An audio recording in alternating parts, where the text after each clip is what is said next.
former heavyweight champion from Livermore, California, weighing 3.5, and he's wearing purple trunks, Max Baer.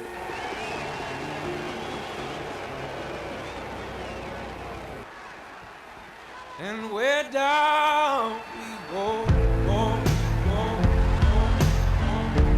we're down we go. Max Baer, world heavyweight boxing champion, who will soon defend his title against Jimmy Braddock, has changed his tune regarding other fighters' qualities. Hurt me. Does this look like I ran into a ring post? Certainly hurt.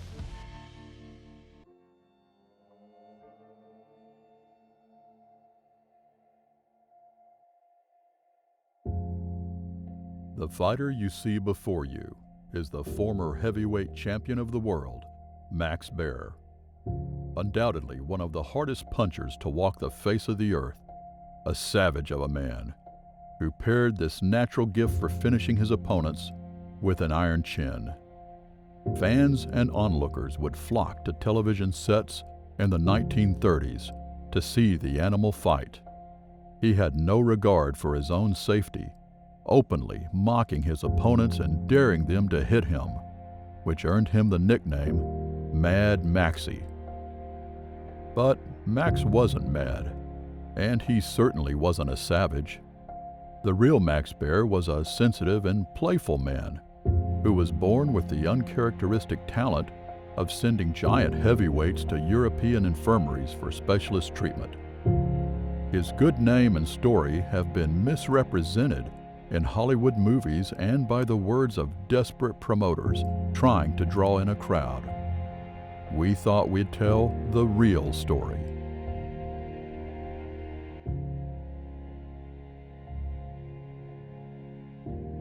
Baer was born in 1909 in Nebraska, but his father moved his family to California looking to find a ranch to raise cattle in cowboy country.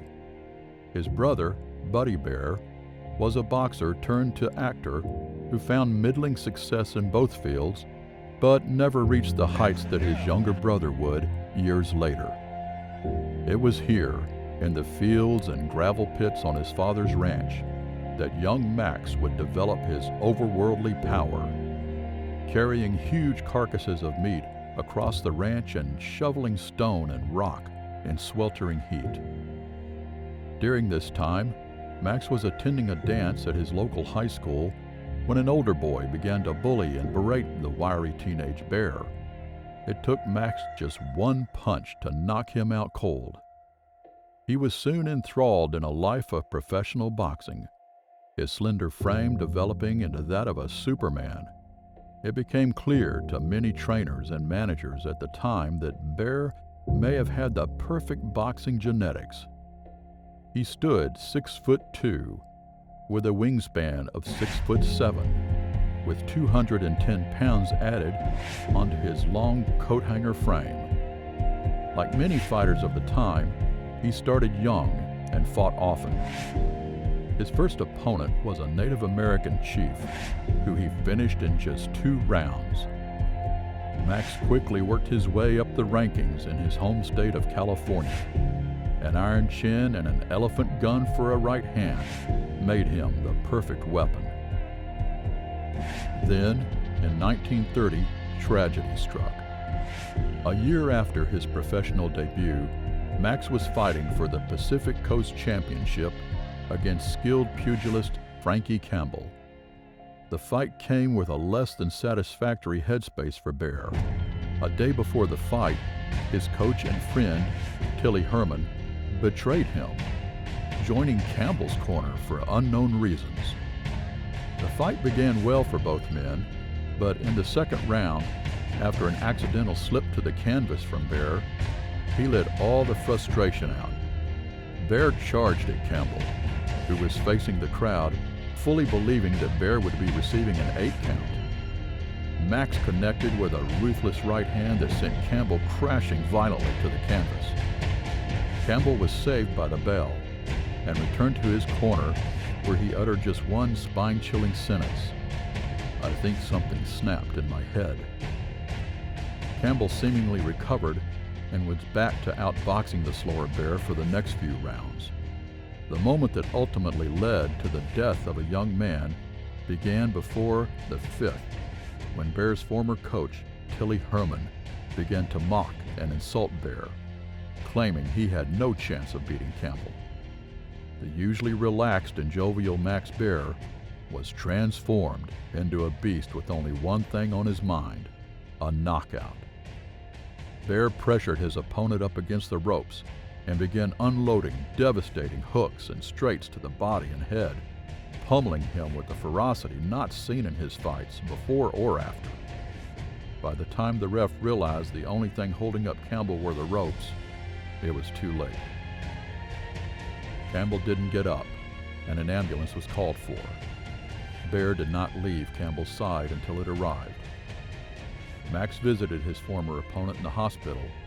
Finding Campbell's wife sitting beside the bed, he offered her his hand, the same hand that sent her husband to the floor. The two stood in silence for some time. Frankie Campbell was declared dead the next morning. His death remains a tragedy that haunts boxers entering the ring almost 100 years later.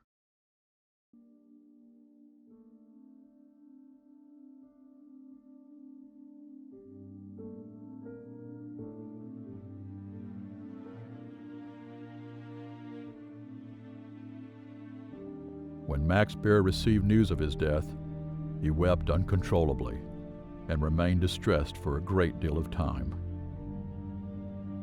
Baer contemplated walking away from the sport completely, but times were tough, and if he wanted to provide for his family, if he was to return to the sport, he vowed to never hit a man with his full power ever again. His heart simply couldn't take another accidental killing. Baer returned to the sport 4 months later, his finishing power and instincts now nowhere to be seen. He was unable to get the Campbell tragedy out of his head, and suffered as a result, losing many fights he should have won handily. A few years later, the light began to return to Max's eyes. He returned to entertaining and joking with the press and his family. So too did his boxing prowess return, finishing many opponents and putting on the performance of a lifetime against the German Superman Max Schmeling. Yet no matter how much love and care he showed, he would never escape the branding of a killer. The Campbell fight would stain his name for decades after his death and would be reminded of the incident often. He captured the heavyweight title after defeating the 267-pound Primo Carnera, sending the giant for a 1-month stay in the hospital in the process, which Baer paid for in full. He lost the title a year later to James Braddock in one of the most impressive title fight performances of all time. Despite the loss, Baer remained his usual, lovable and upbeat self, joking with reporters after the fight.